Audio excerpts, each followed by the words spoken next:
أعوذ بالله من الشيطان الرجيم بسم الله الرحمن الرحيم الحمد لله رب العالمين والصلاة والسلام على أشرف الأنبياء وسيد المرسلين وحبيب إله العالمين العبد المؤيد والرسول المسدد المدفون في المدينة صاحب السكينة أبي القاسم محمد اللهم صل على محمد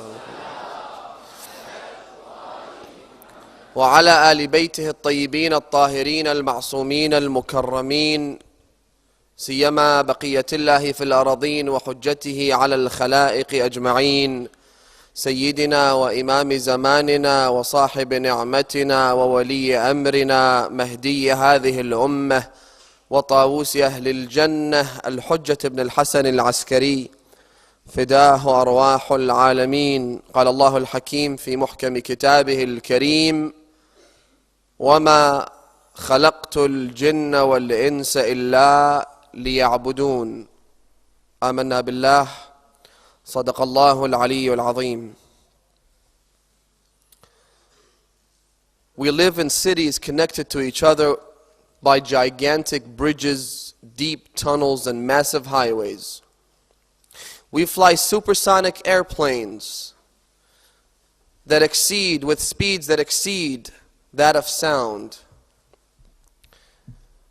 Their speed is measured not by kilometers per hour, but by multiplications of Mach speed. We commute in bullet trains that almost seem to bend the space-time dimension.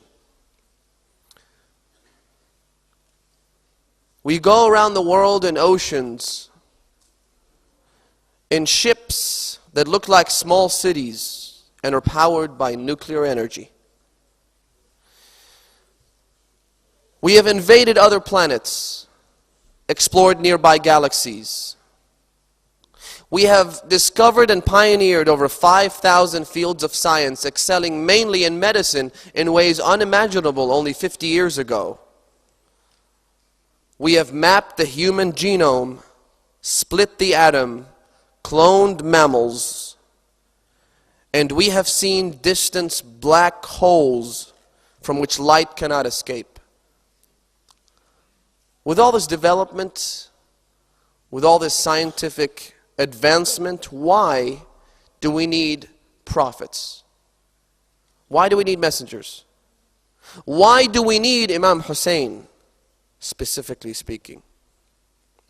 Well, to answer that question, it is quite simple, really. The prophets and messengers never came to teach us how to find a cure for AIDS. They never came to give us instructions on how to build taller skyscrapers. They themselves had to consult doctors and architects for their needs. The reason they came, the reason they were sent by Allah subhanahu wa ta'ala, was to perfect our humanity. Was so that we could be true human beings, not just two-legged mammals and hominoid creatures that only claim to be human beings. The prophets came so that they could give a sense of direction to our lives. They came to help us put this train known as humanity back on track. Humanity which has derailed through the Satan and through our own egos. The Prophet, peace and blessings be upon him, is described by Imam Ali, the commander of the faithful, in the book Nahjul Balagha. He says he was a roaming physician. طبيب دوار بطبه قد أحمى مواسمه. He was a roaming physician that has hated his blades and made ready his ointments, and he is willing to use them in places of perplexity and cases of negligence. He uses them to cure those who are blind in the heart, those who are deaf in the ears, and those who are dumb on the tongues. This was the mission of the Prophet. They came to bring us out of ignorance, to put a sense of direction to our lives and say the world and everything you see in it is but a mere tool that you can use to reach the perfection of your humanity. Now, to elaborate a little further on this question, the universe was created and the Big Bang came as the declaration of the birth of this universe. It was born roughly 20 billion years ago. Now, comparing the solar system in which we live to the age of the universe, it's quite recent that the solar system came into existence. It's only about 5 billion years ago, whereas the universe began 20 billion years ago. And life began to show its first signs about 500 million years ago. Again, comparatively speaking, it's a very short amount of time. In fact, if you were to compare the life of life itself and mankind in particular to the age of the universe, you would have to use this parable. Say the age of the universe, if you were to exemplify it in a book made up of 1,000,000 pages, a massive book, the age of the universe, use this example, a book with 1,000,000 pages. Now, the life of mankind represents the last dot on the last page of this 1,000,000-page book. So the life of humanity is really very insignificant compared to the life of the universe. Yet we still call for the anthropic principle. And what the anthropic principle states is that the whole world, everything we see in it, from the beginning of time, was created to fulfill a purpose. And that purpose was that so you and I could be sitting here today and at this very night, on the night of Ashura, and worship Allah subhanahu wa ta'ala. This is basically what the anthropic principle states. The whole world, everything in it was created for man. Even though if you compare the life of man to the life of the universe, to the age of the universe, it is very, very insignificant indeed. If you use the example of a 24-hour period and exemplify the age of the universe in a day made up of 24 hours, the birth of humanity would be roughly at the time of 4:45 a.m. before the end of that day. So we came into existence very late in the age of this universe, and yet we believe that Allah subhanahu wa ta'ala created everything so that you and I could believe in Him, so that you and I could worship Him. This was the purpose of the entire universe. And there are lots of discussions connected with the anthropic principle. I'll leave that for another time. Tonight is the night of Ashura. But basically, religion, my friends, the message that was brought with the Prophet, that was delivered by the prophets and the messengers, is the system by which the world must comply. This is what religion is to us. Religion is not a mere ritualistic actions and deeds that one must perform in order to seek proximity to Allah. Religion, my friends, is a system that governs not only us as individuals and human beings, but the entire world. It creates a link, a harmonious atmosphere where you and I could live in this world which was created by the Almighty Allah. That same Creator also creates the system that we know as religion. Now, based on this philosophy and on this understanding of faith and on this understanding of the universe, the whole world, without the system with which it can run, is rendered completely useless. Humanity plus the universe would be useless without the system with which they can run. And this is religion. You take religion out of the equation, you're left with nothing but a huge pile of junk that we call the universe. Without ethical standards, without moral values, without a religious system of belief, without that ultimate goal, and without that sense of direction, the world is rendered useless. Which is why Allah subhanahu wa ta'ala says, وَمَا خَلَقْتُ الْجِنَّ وَالْإِنسَ إِلَّا لِيَعْبُدُونَ. I did not create the jinn and the ants except so that they would worship me. This was the purpose. Without this, everything's rendered useless. It's exactly like a car. You can have the best car, the latest model, the best brand, but without the key to the car is nothing but a big piece of junk lying in the garage. It's worth nothing. A car's worth is on the road. If you can't take it to the road, it's not worth the price you paid for it. Or a car with the latest GPS navigation system, but without a set destination. Or a traveler without a map in the Sahara Desert, for example. There are so many examples that I can mention where you have a package, yet you take one main key component, a pivotal component of that package and that system, and the entire system is rendered useless because that is the key to the proper functioning of that system.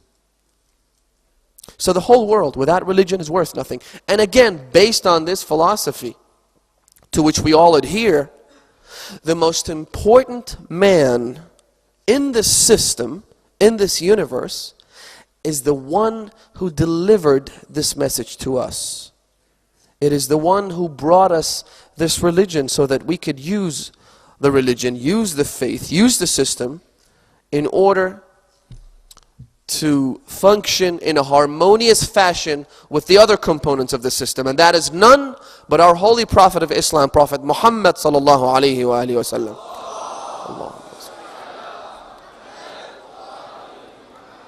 We need him because he's the one that gives us the key to turn the ignition on.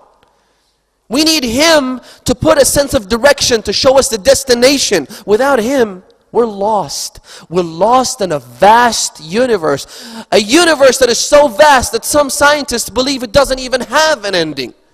That if you keep going in any given direction in the universe, after billions and billions of light years, you'll end up in the same place you started. That is how vast it is. Without the key, we're lost in this world. One who does not believe in Allah the Almighty is more lost than one who was thrown out of a spaceship in the vastness of outer space with no tool or instrument or shuttle to take him back to earth. That's how lost they are. That's why they feel so empty inside. That's why they end up committing suicide. That's why no matter what they do, they still don't feel that they're content. They feel deficient from within. That's why they keep raising the bar of sin. They commit one sin, that's not enough. They commit another one. And it's as if they are trying to reach a point in their lives, but they can't get there because they feel empty from within. And they try to substitute that emptiness with material things in the outside world.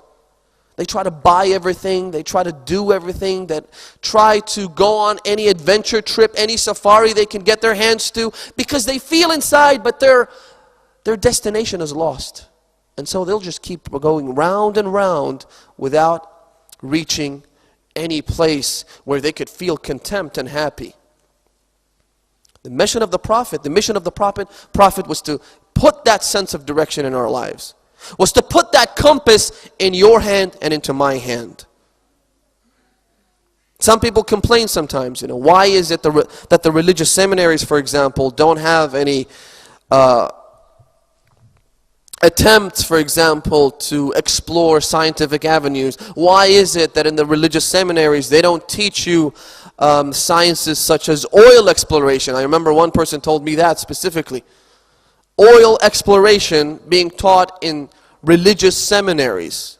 Now, oil exploration is a great thing, but that is not our duty. It is not the duty of the prophets and the imams, because Imam al-Baqir says to his companions, I'm not going to teach you how to make more money and how to enjoy life more, even though Islam does that.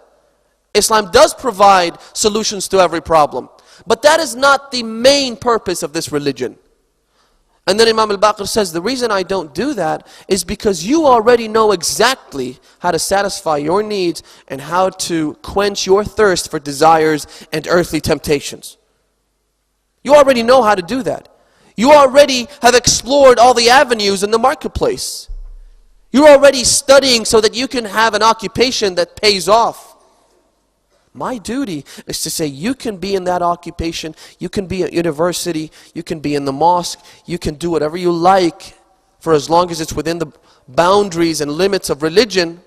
But you should never forget that your main aim is to gain the acceptance of Allah, the Almighty, subhanahu wa ta'ala. Now, the other point that is also important, and I need to mention, is that for anything to exist, you need two agents that guarantee the existence and the continuation of that being. The first thing you need is the creation force. You need an initiator, someone, something, some form of energy that brings something into existence. You need a catalyst. The second thing you need is a sustainer, something that preserves the entity in its current form, that keeps it alive, that revitalizes it every now and then.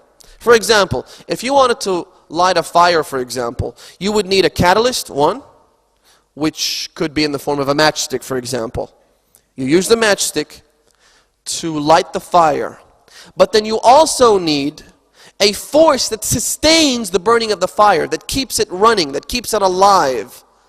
And that could be oil, it could be petrol, it could be oxygen, or any other agent that exists today. So these two components must be present for anything to exist and to continue to exist. It's a logical thing.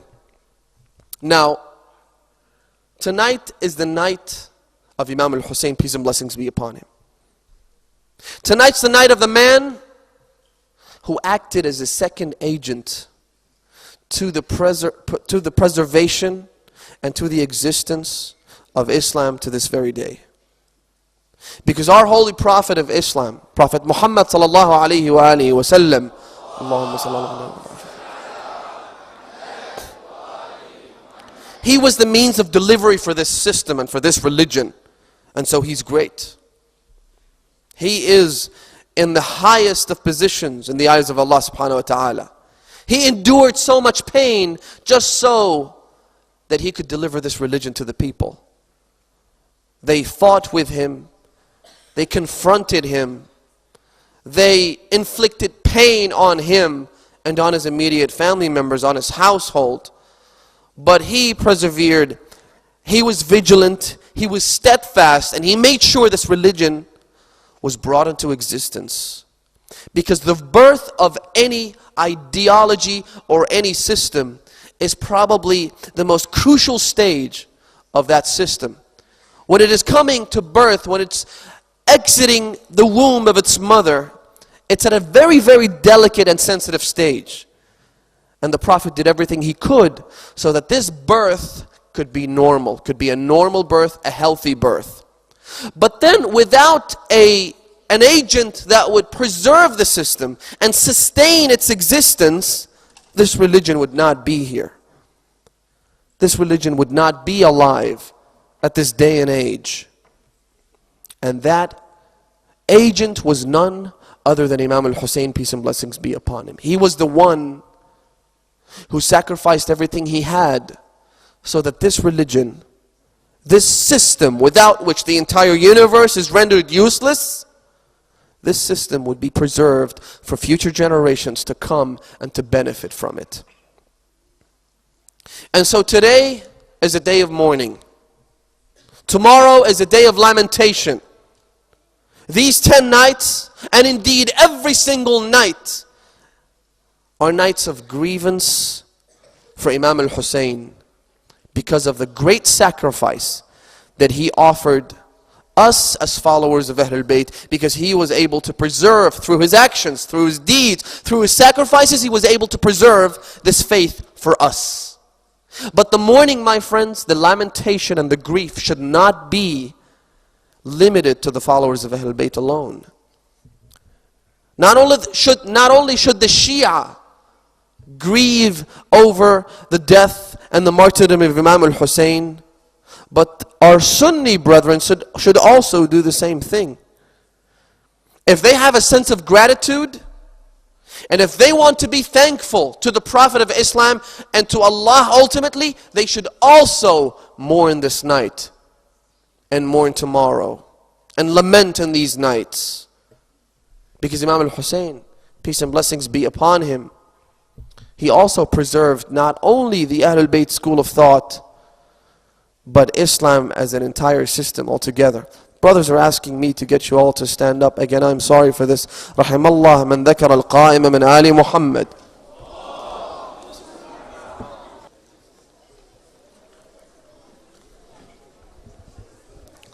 Why should the Sunnis also mourn this night and this day?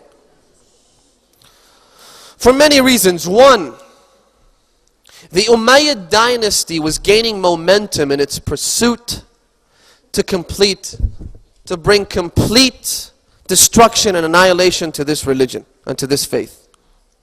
Through their evil actions and sinister intentions, they were doing everything they could to destroy the faith. Without Imam al-Hussain and without the revolution that he waged, the Umayyad dynasty would have been able to live far longer than it did. It survived for 1,000 months.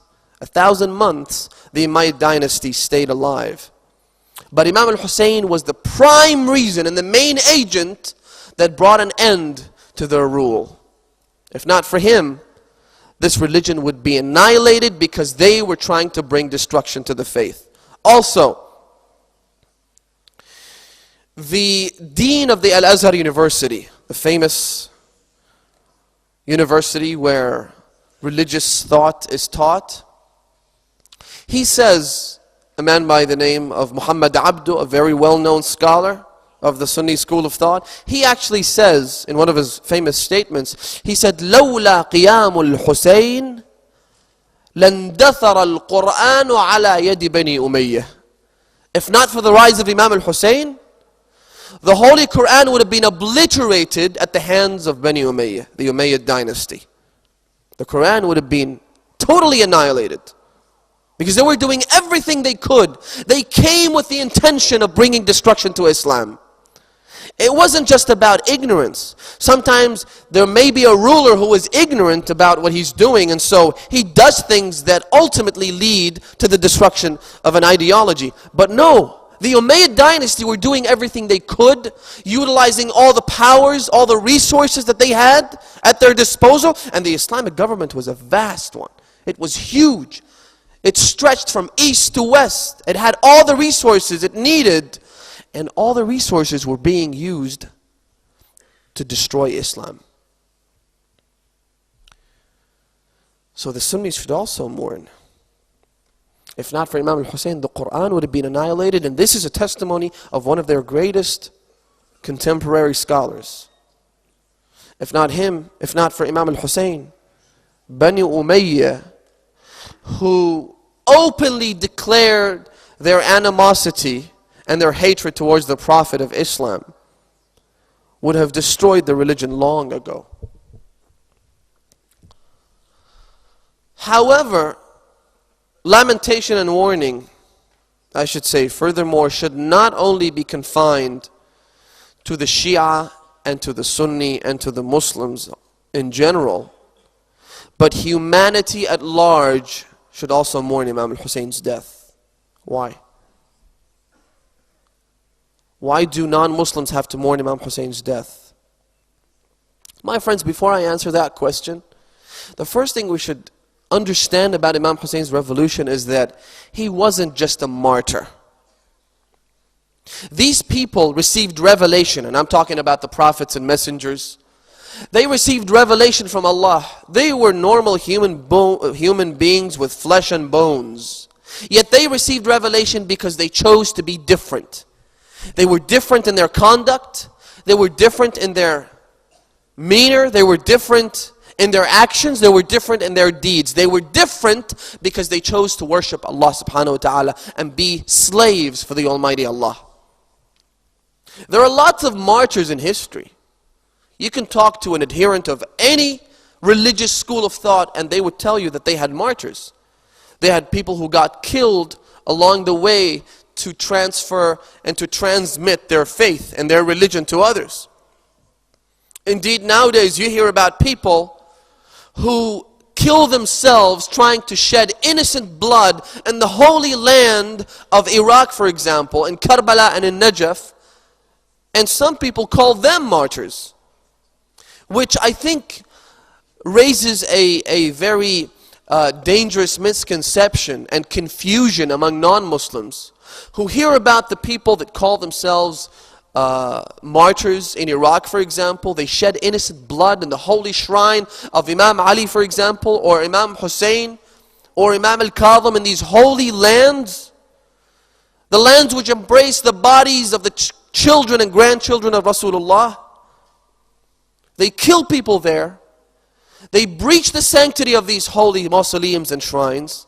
They violate the sacrosanct nature of the shrines of Alulbayt. They kill people, and yet there are some ignorant people out there that call them martyrs. So there are lots of martyrs in history. At the same time, Imam Hussain is also a martyr.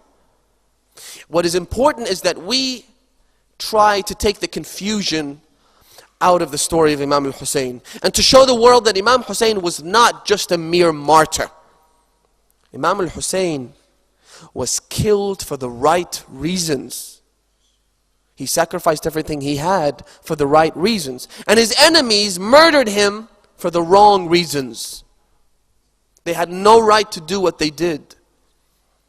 Which is why Imam Hussain on the day of Ashura, he actually confronts them by saying, have I killed anyone from your side? Have I harmed anyone? Have I hurt anyone? Have I done anything to you to deserve this painful death along with my children and my companions? And they all were silenced. They were quiet. They didn't have a response. He really hadn't done anything to them. They had nothing to use to justify their killing of Imam al-Hussain. So Imam al-Hussain is not just a martyr. One, he was killed for the right reasons. From his point of view, what he did for the cause of Allah subhanahu wa ta'ala. One person goes to the mosque of Rasulullah in the city of Medina and he notices that Imam al-Hussain is sitting down and he's put his face in the sand in the mosque of Rasulullah and he's just brushing his face with the sand. This is Imam al-Hussain, the grandson of Rasulullah. He's got sand and dirt all over his face and his head. He pays close attention and he hears the Imam say, converse with Allah subhanahu wa ta'ala and saying, Oh Allah, have you created my flesh to be burnt in hell? Oh Allah, have you created my limbs and my body to be beaten with swords in the hellfire and with iron rods that have been heated in the fires of hell? Oh Allah, if you demand justice from me and if you demand your rights from me, I will demand your mercy from you. And he cries and cries and cries. And this man comes up to Imam al-Hussain and says to him, why are you doing this? Why should you be afraid of hellfire? And then Imam al-Hussain salamullah alayhi answers by saying that he who is afraid of Allah in this world will not be afraid of Him in the hereafter. Imam al-Hussain was a true slave of Allah. You can go through the books, you can go through his words, his final sermons, and you will find nothing but a pure intention to serve his Lord and Master, Allah the All-Merciful. He says that I didn't come to cause fitna and to be treacherous and to embark on an adventure. What I did in the cause of Allah the Almighty. I did everything I did so that I could enjoin the good and forbid evil. I did everything I could so I could revive the nation of my grandfather. That unique quality is what sets Imam Hussain apart from all the other martyrs in history. True, he was killed in the most gruesome, most brutal, most merciless way. But at the same time, there are other people who were killed as well. At the same time, Imam Hussain was killed in that manner for the cause of Allah subhanahu wa ta'ala. And that's a really important thing that we should always remember and try to tell others about. Now I go back to my main topic. Not only should the Shia or the Sunni mourn the death of Imam al-Hussein, but humanity at large should grieve over him. Why is that? Because Imam al-Hussein was the one who revived the intellect. You see, the nation of Rasulullah, those who claim to be Muslims, were on their deathbed. This entire religion was about to undergo a very slow and painful process that ended up with death. And so the nation needed an electric jolt, or should I say a thunder strike that was the only means to resuscitate this nation and bring it back to life. Imam al-Hussein was killed. He gave everything he had so he could resuscitate the nation of Rasulullah. He revived, by doing so, he revived the intellect. He revitalized humanity. And he helped the course of humanity, which had derailed because of the policies of Bani Umayyah, come back on its course. Wake up and start to go back to consciousness and remember the ultimate goal, which was none but Allah subhanahu wa ta'ala. And we all know what a profound impact the religion of Islam had on Western civilization, on the East and the West. And without Imam al-Hussein, Islam would not be existent today, and so Western civilization would not be existent today. One of the great Western scholars, I believe it was Bernard Shaw, who says that without the Prophet of Islam and without the revelation that he received, the Renaissance movements in Europe, they would have been delayed by centuries. Well, let me correct that. Without the Prophet, and indeed without Imam Hussein's, without his sustenance, without the things that he did for Islam, and without the sacrifices that he made, Western civilization would not even be existent today. Not only delayed by centuries, there would never have been a Renaissance movement. Why is that? What specific role did Imam Hussain play in reviving the religion and resuscitating the nation? Well, basically, a government, any particular government, represents the central nervous system in that nation or that country. It acts as the brain, which receives warning signals, it issues commands, and it sends signals to the other organs and the limbs and the body. If you have someone such as Imam Ali taking the position of the government, then you would have a prosperous, flourishing country. If you had someone like Yazid, the best way to describe that country would be disaster. That is the best term you can use to describe it. Because just like when you have someone who is drunk, has reached a level of intoxication, the body shakes, trembles, trips, falls over and over again until it dies.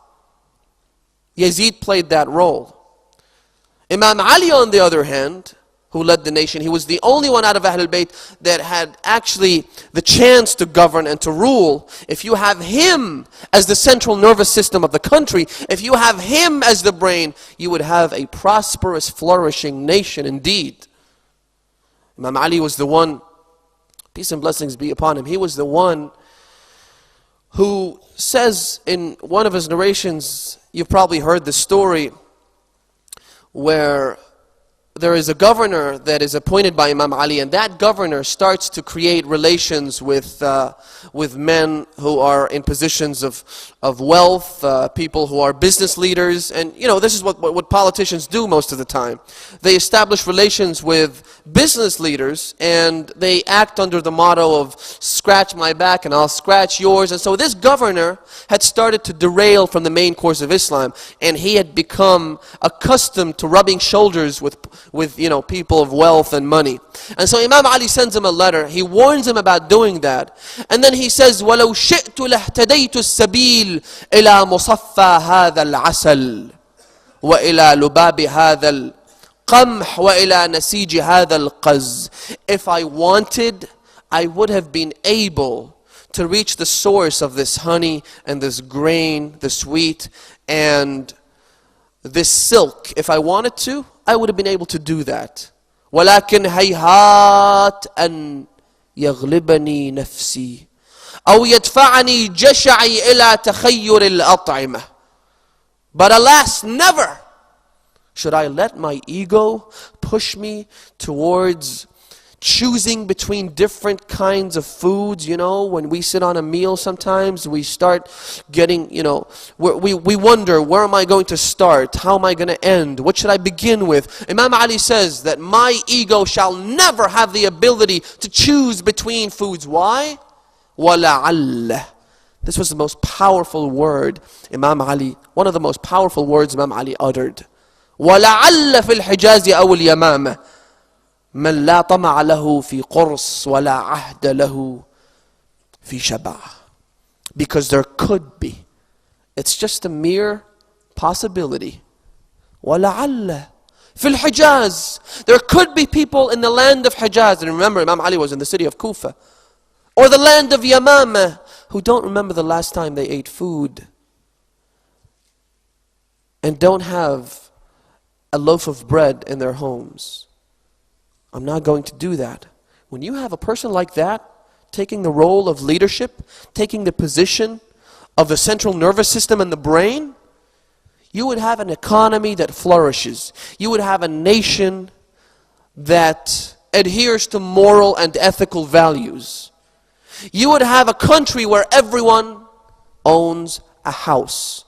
As I think I've mentioned in the previous nights, one of the accomplishments of Imam Ali was that he allowed every single citizen in that vast nation of his, and that huge empire, to own a house. Because he was the central nervous system. At one stage, his brother Aqil approaches him when he was the supreme ruler and the leader of the Islamic empire.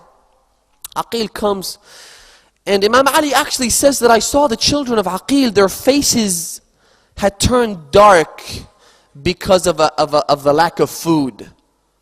They looked dark, and their clothes were really old and they needed to be changed. And yet Aqil approached me and he asked me for more money than he deserved. He asked me for funds that were not available to the other citizens of my nation. And he thought, Imam Ali says in Nahj al-Balagha, he thought that I was about to lean towards him and give him money that did not belong to him. And as you all know, Aqil was blind, and he was about 20 years older than Imam Ali, and he was blinded when he was very young. And so Imam Ali takes an iron rod, he puts it in a fire, he heats it up to the extent that it glows, and then he takes it near the hand of Aqil. Without touching it, Aqil realizes what this is, and so he screams, "What are you doing? Are you trying to burn me?" Imam Ali says, "ثَكَلَتْكَ الثَّوَاكِلُ يَا عَقِيل." ثَكَلَتْكَ الثَّوَاكِلُ. May those who grieve over you, O Aqil. I know you're my brother, but you are trying to push me towards the fires of hell when you're afraid from a little iron rod which has been heated with the fire of mercy in this world? أَتَئِنُّ مِنْ أَذَى وَلَا أَئِنُّ مِنْ لَظَى تَخَافُ مِنْ نَارٍ أَحْمَاهَا إِنسَانُهَا لِلَعِبِهِ وَلَا أَخَافُ مِنْ نَارٍ سَجَّرَهَا جَبَّارُهَا لِغَضَبِهِ. You're afraid of a fire that a mere human being put up to play around with? And you expect me not to fear a fire that was ignited by the wrath of Allah to burn and punish those who sin? Never, Aqil, never. That's another occasion. Another time, his daughter takes a necklace from the treasury of the government, from Baytul Mal. He notices, Imam Ali looks at his daughter and he notices a new necklace. And so he asked her about the necklace. She said, I took it from the treasury, from the house of treasury, but I took permission from the one assigned by yourself, O father, to take care of the treasury. I took permission, I didn't steal it. And it's just a loan. So Imam Ali calls upon the head of the treasury, and he approaches him with a very angry response, and he said, why have you given this necklace to my daughter? He says, Ya Amir al-Mu'mineen, O Commander of the Faithful, this was just a loan. She wanted it for the night and she would bring it back to the treasury at night time. Imam Ali said, if it was anything other than a loan, I would have ordered your 4 fingers cut off for theft.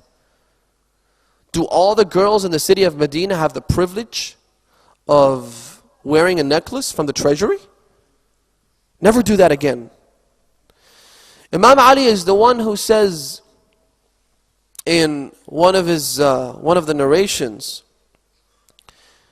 he says that if I was to be dragged, subhanallah, it is unbelievable the way Imam Ali uses this parable. He says that if I was to be tied with ropes, and the ropes would be tied with horses on one end, and on the other end I'm tied with them, and then my body is dragged in the desert, in the sand dunes, and there would be plants, harsh desert plants, and there'd be trees, and I would be dragged from night till daybreak with all these plants going through my body, so that in exchange for that I would commit a single sin in the way of defying the orders of Allah subhanahu wa ta'ala, I would choose that pain over the sin. If you have someone such as Imam Ali in the position of the central nervous system, the country flourishes. If not, no. Another example, and I'll move on, and I won't take too much time because it's a night of Ashura, it's the night of mourning and grievance. During wars, basically, wars are the last place where you would want ethical and moral standards to be implemented, right? Because the main purpose of a war is to dominate and to defeat the enemy with whatever means you have. And yet, not in Islam. In Islam, Imam Ali was dragged forcefully into the battle of Siffin. Imam Ali didn't want to fight. He sent a messenger. It's a very long story. He sent, at one stage, Imam Ali sent a messenger to Muawiyah. Muawiyah captured the messenger and he slit his throat. Now, a messenger had diplomatic immunity at that time. You would not hurt the messenger. And yet Muawiyah killed the messenger. And Imam Ali was forcefully brought into the battle of Siffin. He went there. The two armies battled each other for months. Many people were killed because of the adventurous and treacherous nature of Muawiyah ibn Abi Sufyan. At the end, when everything was over, Imam Ali's army was about to go back to the city of Kufa, when one of the companions of Imam Ali spotted a little piece from the bottom part of a vase.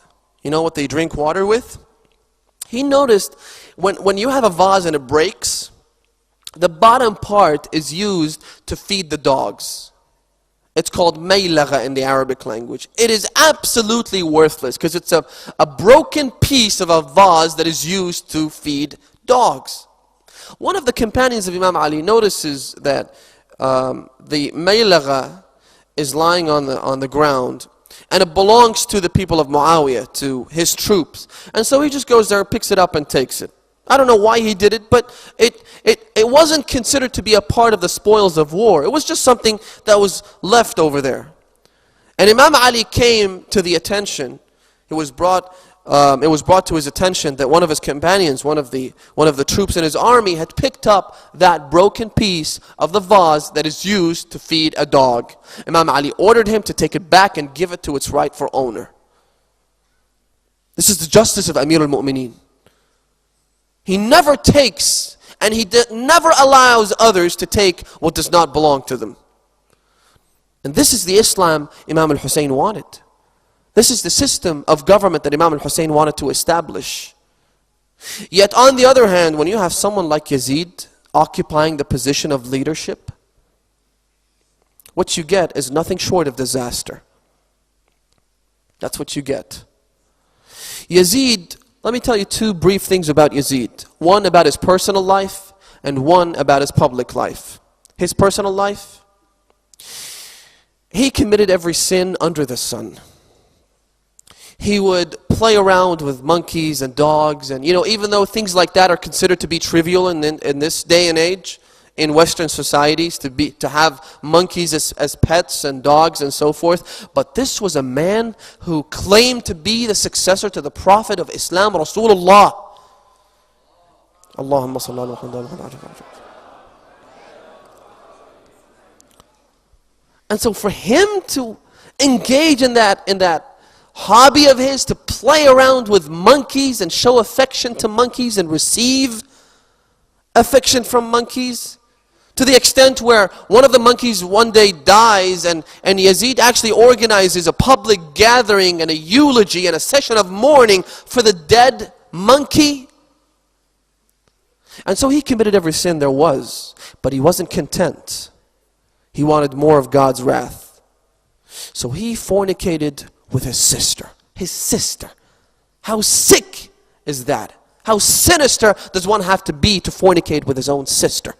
From his mother and his father. But again, he wasn't content. So he fornicated with his mother. And again, he wasn't content. So he fornicated with his own daughter, committing incest on 3 occasions with his immediate family members. This was the private, well, not so private life of Yazid ibn Muawiyah. And he never made an attempt to conceal that. He was never ashamed of that. He was at a level of shamelessness where he didn't bother, he couldn't care less. Let the people know. That's why, na'udhu billah, after he killed Imam al-Hussain, he would on numerous occasions, and this is so painful for me to say, but I'll say it. He would bring the head, the decapitated, severed head of the grandson of Rasulullah, and place it before him in a golden bowl, and he would organize a drinking session.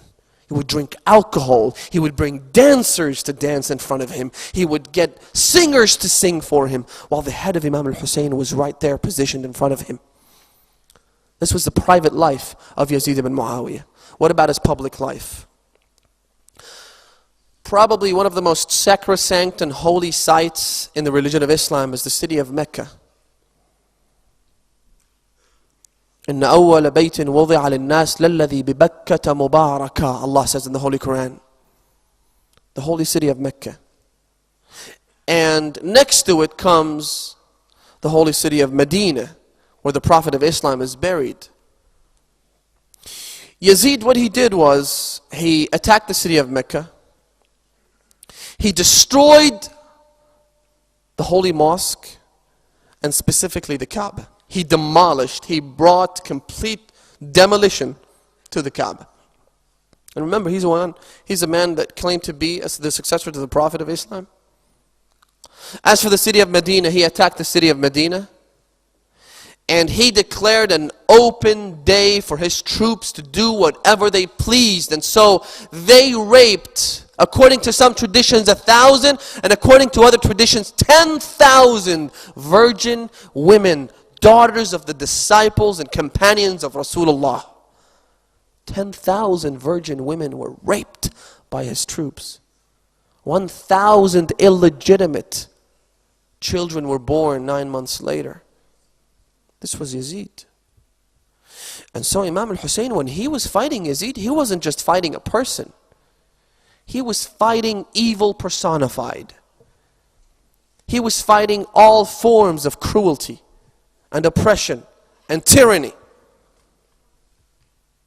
Imam Hussain was in this camp, in the camp of righteousness, belief in the Almighty Allah, and Yazid took the opposite stance, the exact opposite pole of the spectrum. Imam Hussain was not just fighting Yazid, he was fighting the shaitan himself. And so the difference and the animosity ran deep into the core of Islam. Imam Hussain himself represented the essence of humanity.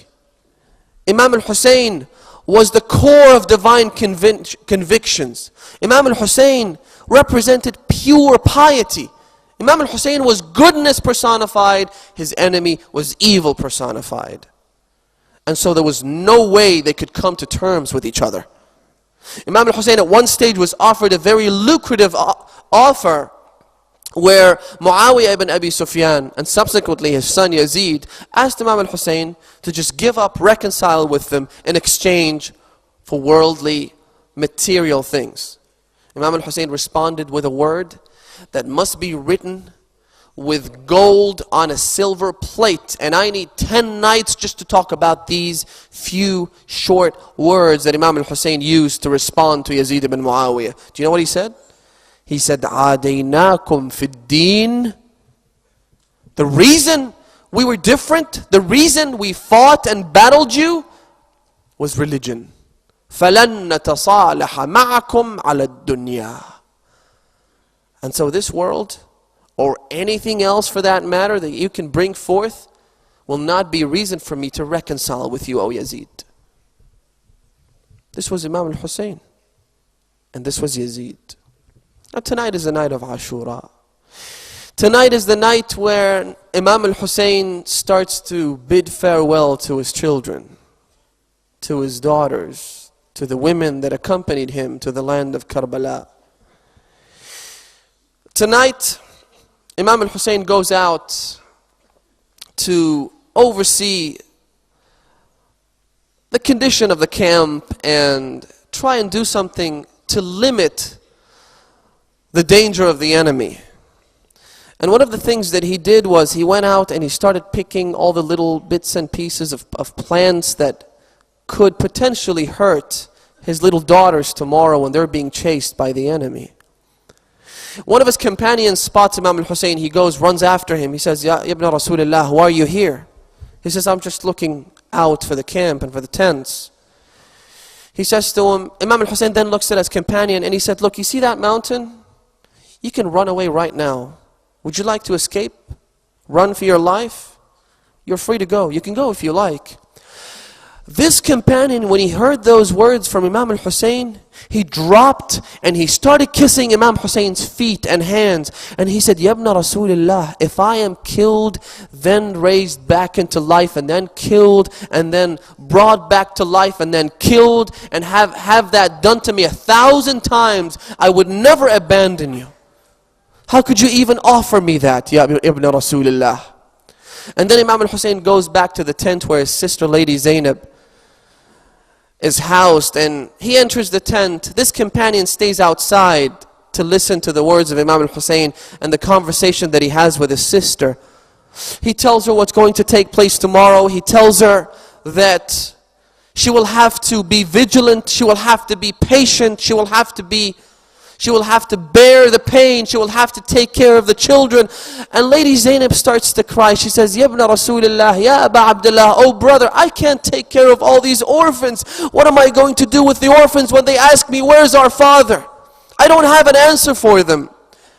And then Imam Hussain, again, he tells her that she should be patient. And then she asked Imam Hussain, she says, what about your companions? Have you tested them?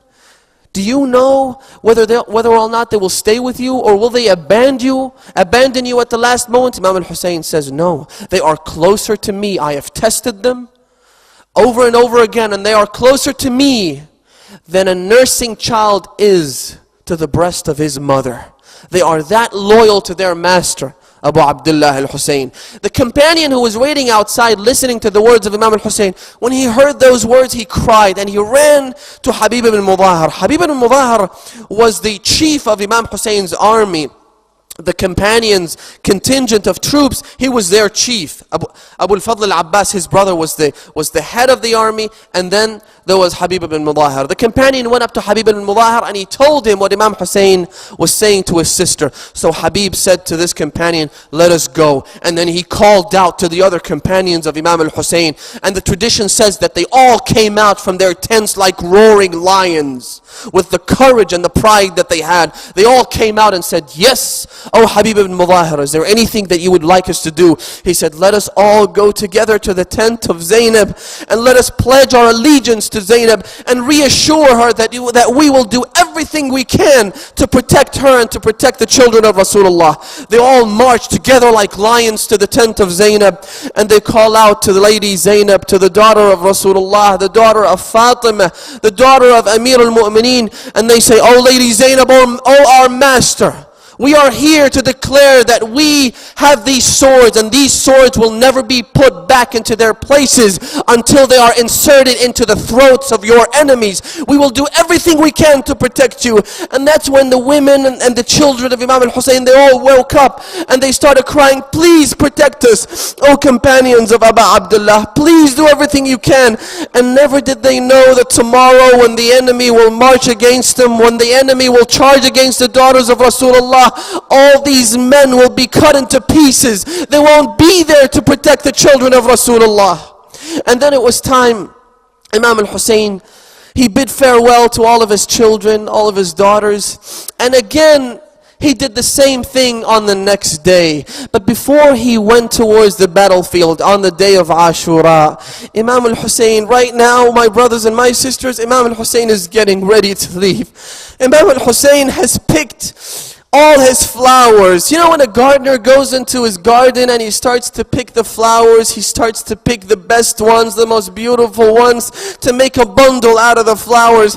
And at the end, the gardener usually goes to a closed bud, an unblossomed flower. He picks it and he crowns the bundle of flowers with it. He puts it right there on top to make it beautiful. Imam al-Hussain has already picked 13 flowers. His children were lying on the plains of Karbala. Those were his flowers. It was now time for Imam al-Hussain to pick the unblossomed bud, the closed flower that was waiting to be joined with the other flowers. Imam al-Hussain went to the tent before he left and he said, Sister Zainab, please bring me my 6-month-old unblossomed flower. Lady Zainab went inside the tent. She brought the 6-month-old infant of Imam al-Hussain. She brought Ali al-Asghar, this innocent little child that had done nothing to hurt anybody. She brought him out. Imam al-Hussain took him. He kissed him, but he wasn't content with one kiss. He kissed him and kissed him again. Now, Imam al-Hussain looked at his face. His eyes were drawn back into their sockets. We know when a child feels thirsty, when he doesn't have any milk to drink, what happens is he cries and cries as much as he can. He cries so much, but then when there is no energy left over to cry, he quietly groans. After that, when the infant is on the brink of death, that is when he really can't do anything. He just moves his tongue around his mouth. Imam al-Hussain, and he looks as if he was about to die anyway. He was about to die from the thirst. And Imam al-Hussain asked his sister to bring the child. Now let me ask you, O Muslims, let me ask you, O Muslims, O human beings, that child had a mother. His mother was in Karbala. Why did Imam al-Hussain have to go and say, Ukhtah Zainab, bring me my little 6-month-old infant Ali al-Asghar? Why did Zainab have to go and bring that child? Do you know why? Because the mother could no longer see the look on that child's face. He was about to die from the thirst anyway. Imam al-Hussain takes the infant. He holds them. He kisses him. He embraces him. And then he takes him towards the enemy. Lady Zainab says, Ya Abu Abdullah, this infant hasn't had anything to drink for 3 days. He hasn't had any milk to drink. His mother's out of milk. Please take him to the enemy and ask him to be fed with a little bit of water. Imam al-Hussain goes there. Imam al-Hussain goes, he takes this infant and he he lifts it up so that all the troops could see him. He takes the infant like that, the 6-month-old baby, and he said, if I have hurt you, if I have done anything, what is the fault? What is the crime of this infant? Some of them cry. Some of them say, he is right. This child has not done anything to us. This baby hasn't had any crime to commit. But some of them say, no, kill them all, and don't leave anyone from this household. The army is about to be split up. Some of them oppose, some of them support Imam Hussein's call. Now it is at that time when Umar ibn Sa'd commands Harmala. He says, Ya Harmala, iqta' niza' al-qawm. Don't let my army be split into 2 factions. Don't let this happen. Don't let there be difference within my ranks. And then Harmala says to Umar ibn Sa'd, he says, what should I do? He says, can't you see the shine on the baby's neck while he's being held by his father? I don't know what happened here. I really don't know what happened. All I know is that the women and the children all of a sudden came out crying and weeping. They saw Imam Hussain was holding his infant, and he was collecting the blood from his throat and smearing it on top of his face. Imam Hussain was dyeing his beard with the blood of his infant. Now let me ask you one thing, my brothers and my sisters. When there is a death, when a child dies in a family, all the other family members, they gather around, they come, one person takes the child, he then takes it and gives it to someone else, so that the grieving father or mother wouldn't have to see the look on their infant's face. Now, Ya Hujjat ibn al-Hasan, if Hujjat ibn al-Hasan is listening to this, I ask him to close his ears, because I really don't know how to say this. Ya Allah, la hawla wa la quwwata illa billah. Imam al-Hussein was holding his infant, but Ali al-Akbar was not around to take it from him. Abbas was lying on the riverbank. He didn't have any hands. He didn't have life to come and help Imam al-Hussein and offer support and condolences. Al-Qasim was dead. He wasn't around to take that child from Imam al-Hussein. La hawla wa la quwwata illa billah. Abu Abdullah al-Hussein took the blood. He splashed it onto his face, and he splashed it towards the sky, and then he says, لا يكون أهون عندك من فصيل ناقة صالح هون ما نزل بي أنه بعين الله. Oh Allah, as long as you can see this, I am happy with your judgment, but please do not this child be any less in value than the calf of that camel of Salih. And then Imam al-Hussein takes the infant, he digs a little pit, a hole in the sand with the tip of his sword. He buries his child with his own bare hands, his 6-month-old. And then Imam al-Hussein stands towards the direction of the Qibla. He calls out, Allahu Akbar, Allahu Akbar. When Imam al-Hussein is saying Allahu Akbar in those moments, it is so difficult for anyone to even think in a proper manner. Imam al-Hussein is saying, Allahu Akbar. Oh Allah, you have taken my son Ali al-Akbar from me, but you are greater. Oh Allah, I loved my 6-month-old infant, but you are greater. Allahu Akbar. He revives with those calls. He revives Ibrahim al-Khalil with those words. He revives Isa. He revives Musa. And then Imam al-Hussein goes back after he buries his infant. He goes back to the camp. And he says to his daughters, he calls out to the women, Ya Sukayna, Ya Kulthum, Ya Ruqayya, alaykunna minni salam. Peace be upon you, I'm about to leave for the battlefield. His sister Zainab rushes to the scene. She looks at him and says, oh brother, are you left all on your own right now? Isn't there anyone else that could help you and sacrifice his life for you? He says, Naam, I am all alone, oh sister, and I am about to go. I really cannot bear this life anymore. And then she brings him his horse. She helps him mount the back of his horse. And then she says to him, brother, there is just one last thing I want to say. Our mother Fatima al-Zahra sent long-term blessings upon you. She said, when Imam Hussain, when your brother is about to go and head towards the battlefield, when he asked you for an old shirt to wear, Imam Hussain says to her, I want an old shirt. She says, why is that? She says, because these treacherous men will take my clothes off. I want to wear something old so that they don't take it off of my body. They don't leave my body naked on the plains of Karbala. She goes inside, she brings an old shirt. She hands it to her brother Imam Hussain. He puts it on beneath his clothes, and then he rips it from one side and the other side, so that no one would want to take that shirt off of Imam Hussain. But even that shirt was taken off Abu Abdullah. Abu Abdullah was left lying at the plains of Karbala for 3 days without any clothes to cover him, and the sun was beaming its shine at him.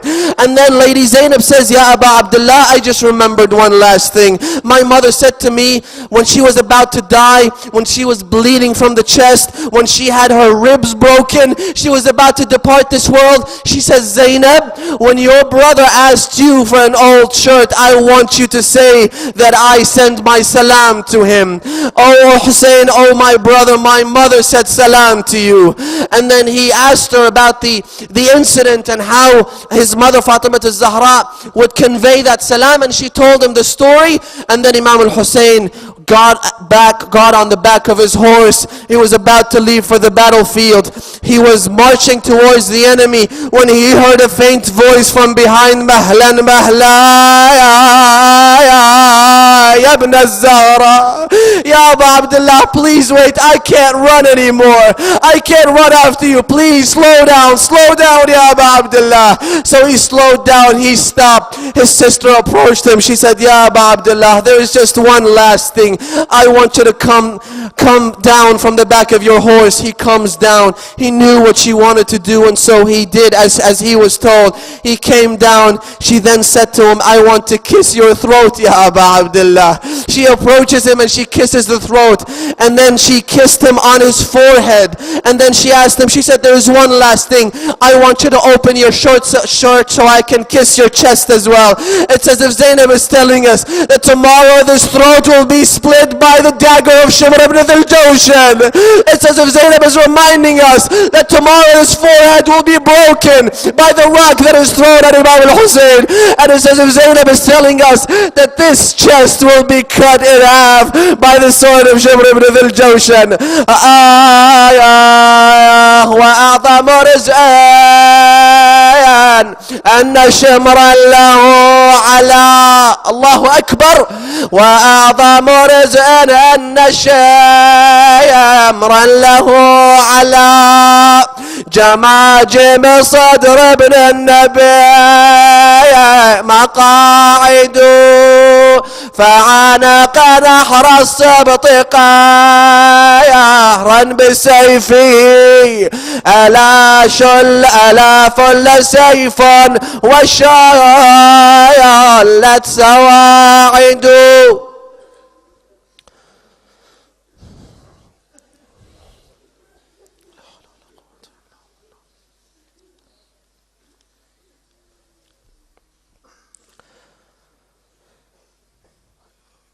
كربلاء لا زلت كربا وبلا ما لقي عندك آل المصطفى. كربلاء لا زلت كربا وبلا ما لقي عندك آل المصطفى. كربلاء لا زلت كربا وبلا ما لقي عندك آل المصطفى. ما لقي عندك آل المصطفى. Together. كربلاء لا زلت كربا ما لقي عندك آل المصطفى، ما لقي عندك آل المصطفى، كربلاء لا زلت كربا وبلا، ما لقي عندك ما لقي عن اصطفى، كم على تربك لما صرعوا، كم على تربك لما صرعوا، من دم سال ومن دمع جرى، من دم سال ومن دمع جرى، كربلاء كربلاء لا زلت كربا وبلا، ما لقي عندك آل المصطفى، ما لقي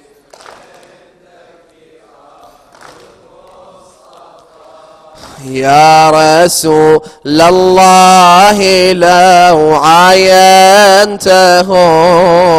يا رسول الله لو عاينتهم، وهم ما بين قتلى وسبا، وهم ما بين قتلى وسبا، كربلاء لا زلت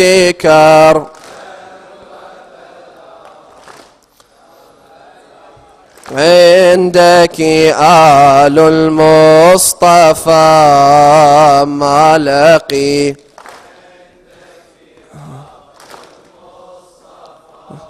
يا رسول الله لو عاينتهم، يا رسول الله لو عاينتهم، وهم ما بين قتلى وسبا، لا رأيت اليوم منهم منظرا، لا رأيت اليوم منهم منظرا، للحشا شجوا وللعين قذا، للحشا شجوا وللعين قذا، يا رسول الله لو عاينتهم، وهم ما بين قتلى وسبا، لرأيت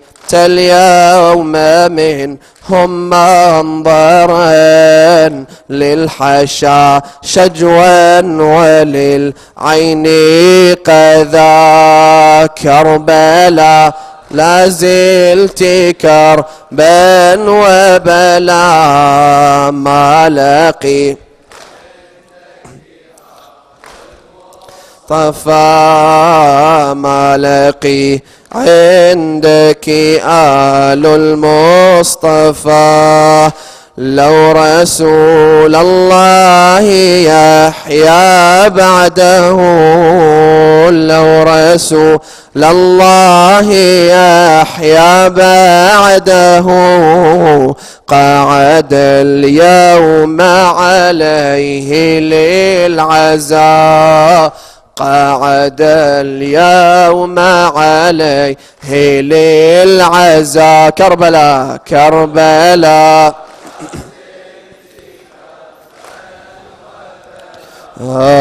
ما لقي مصطفى، ما لقي يا رسول الله يا فاطمة، يا رسول الله يا فاطمة يا أمير المؤمنين المرتضى يا رسول الله يا فاطمة يا أمير المؤمنين المرتضى عظم الله لك الأجر بمن عظم الله لك الأجر بمن قضى أحشاه الظما حتى قضى قضى أحشاه الظما حتى قضى كربلاء لا زلت كربلاء لا زلت كربا وبلا ما لقي عندك آل المصطفى ما لقي يا رسول الله يا فاطمة يا رسول الله يا فاطمة يا أمير المؤمنين المرتضى عظم الله لك الأجر بمن قضى أحشاه الظما حتى قضى عظم الله لك الأجر بمن قضى أحشاه الظما حتى قضى كربلاء لا زلت كربا أزلت كربا وبلا ما لقي عندك ما لقي